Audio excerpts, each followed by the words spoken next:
Magkakaroon po ng pagdinig ang International Criminal Court tungkol po sa kaso ni dating Pangulong Rodrigo Duterte.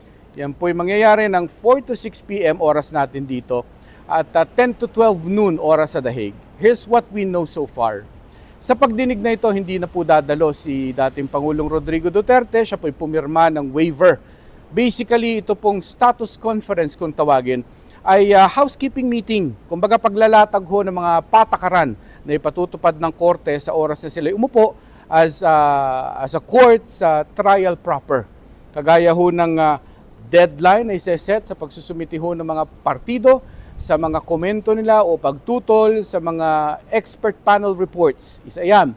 Yun din pong haba ng kanilang mga dokumentong isusumite ay itatakda rin po paano i-handle ng korte at na magkabilang panig ang mga confidential and sensitive documents ay ilalatag rin humamaya at titingnan din ng korte kung yung mga public statements ba na binibigay ng mga abogado na magkabilang panig ay umaayon ba o paglabag sa mga patakaran ng korte. Yung mga bagay na yan ang ilalatag ko at pwede ninyong malaman ang mga updates sa pagdinig na ito sa pagtutok ho ninyo sa iba't ibang social media accounts ng GMA News Online.